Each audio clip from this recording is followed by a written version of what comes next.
और नमो न्यूज के सभी दर्शकों का स्वागत है। आज हमारे साथ ही खास मेहमान है डॉक्टर बिजवान से। डॉक्टर बिजवान मेरे शिक्षक हैं और मैं इनके सानिध्य में ही पढ़ा लिखा हूँ और इनसे अभी तक हम प्रेरणा लेते हैं। आपका परिचय कराता हुआ मैं बताता हूँ कि आप वर्तमान में राजकीय आदर्श इंटर कॉलेज प्रोला में अध्यापक हैं। आपके द्वारा विभिन्न प्रकार की पत्र पत्रिकाओं का संपादन किया गया है और आपके द्वारा 2 पुस्तकों की भी रचना की गई, यानी कि 2 किताबें भी लिखी गई हैं। आपके द्वारा पूर्व में मेरे को जहां तक याद है कि जब मैं हाई स्कूल में पढ़ता था, आपके द्वारा ये एक पत्रिका का संपादन किया गया है स्कूल स्तर पे, विद्यालय स्तर पे, देवलांग।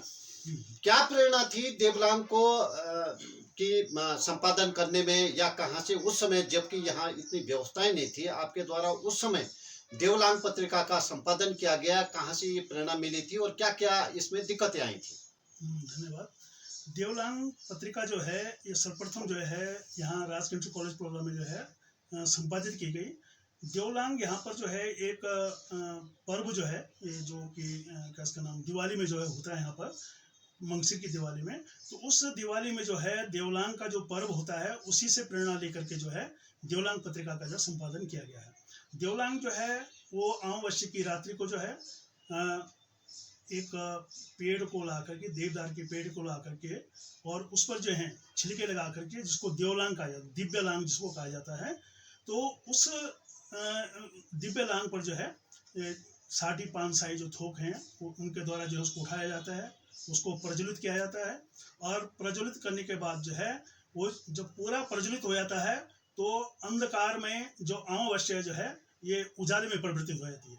इसी प्रकार से जो हमारा शिक्षा का जो क्षेत्र है वो भी इसी प्रकार से है कि वो भी शिक्षा एक ऐसी चीज़ है, वो भी जब उसको उठाएं, हम उसको जो है विकसित करें, बढ़ाएं इसको, तो उससे भी जो है क्या होता है कि जो मन में जो अंधकार है, जो हमारा जो अज्ञानता जो है, वो जो है उजाले की ऊर्जा अग्रसर होती है। इसी से प्रेरणा लेकर आपके द्वारा एक बहुत बड़ा जन आंदोलन भी किया गया था यहाँ प्रोला में, जो कि रवाई जौनपुर को जनजाति की मांग को लेकर आंदोलन किया गया था।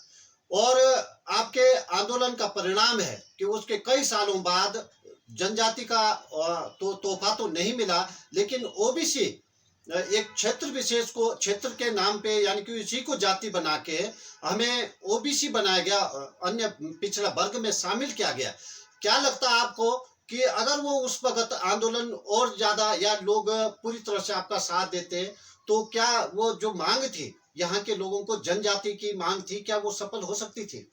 हाँ, बिल्कुल हो सकती थी, क्योंकि उस समय भी कुछ राजनीतिक पार्टियां जो हैं वो सामने आ गई थी और आंदोलन को विफल करने में जो है लगी हुई थी। उस समय हम लोग युवा थे।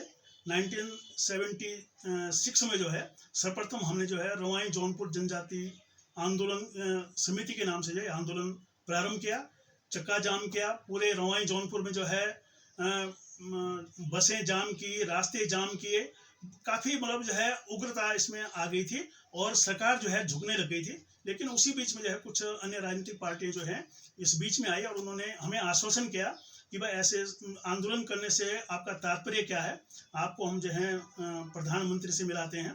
तो वास्तव में मिलाए उन्होंने, हम जो है इंदिरा गांधी जी को जो है मिले थे और उसके बाद उन्होंने जेल सिंह जी से मिलाया। फिर हमें कहा गया कि आप जो है प्रस्ताव स्टेट से लाओ पहले। तो स्टेट में जो है श्रीपति मिश्र जी उसमें जो है मुख्यमंत्री जी थे, तो वहाँ से फिर हमने जो है प्रस्ताव आगे बढ़ाया। लेकिन उसी दौरान जो है 1984 में जो है इंदिरा गांधी जी जो है वो स्वर्गवास हो गई थी। फिर जो है फिर वो मांग जो हमारी जो है उसी ढंग से जो है अधूरे में जो है रह गई, मतलब प्रॉपर रूप से हम उसको आगे नहीं बढ़ा पाए। और फिर राजनीतिक पार्टियों का जो है इसमें जो है आना भी जो है और विभिन्न प्रकार से जो है उसको बदलने का जो है प्रयास किया गया। लेकिन फिर भी यदि उस समय जनता हमारे भरपूर सहयोग देती तो मैं समझता हूँ कि ये आंदोलन जो है हमारा सफल रहता। और मैं तो समझता हूँ कि सफल भी रहा है, क्योंकि आंदोलन जो है लगातार चलता रहा। उसके बाद जोत सिंह जी ने उसको आगे बढ़ाया, तो इस प्रकार से वो आंदोलन जीवित रहा और हम लोग भी सक्रिय रहे। लेकिन जिस मुकाम तक उसको पहुंचना चाहिए थे उस मुकाम तक जो है हम उसको नहीं पहुंचा पाए, इसका मुझे जरूर खेद है। साथ में आपके मेरे सामने एक पुस्तक है आपके द्वारा लिखी गई, ये मध्य हिमालय की रियासत में ग्रामीण जन संघर्षों का इतिहास, जिसमें आपने धाड़ और दंडक दो चीजों पे आपने व्याख्यान दिया है। थोड़ा संक्षेप में बता दो कि जो धाड़ा सिस्टम है, जो धाड़ा प्रथा थी हमारे क्षेत्र में, वो क्या थी। और धाड़ा एक्चुअल में जब लोग सुनते थे इस बात को कि लोगों ने जो है भेड़ पर जो धाड़ा मार दिया, एक्चुअल में जब लोग सुनते थे इस बात को कि लोगों ने जो है भेड़ पर जो धाड़ा मार दिया, तो जो बुद्धिजीवी मास था उसका कहना या मानना ये था कि धाड़ा एक प्रकार की लूट की प्रथा है।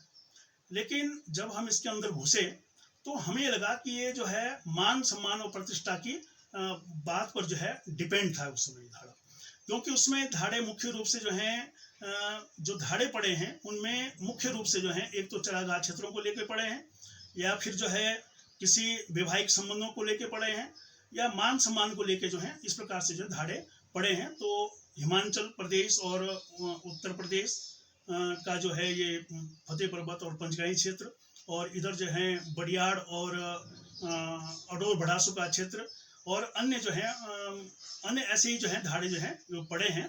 तो धाड़े का मकसद है कि अपनी मान प्रतिष्ठा को बनाए रखना। यदि किसी के क्षेत्र में जो है कोई भेड़ बकरी दूसरे पक्ष की चराने के लिए आ गई तो वो अपने उसको ये मानते थे कि अपने उसमें अपमान मानते थे कि हमारे क्षेत्र में जो दूसरा घुस गया है।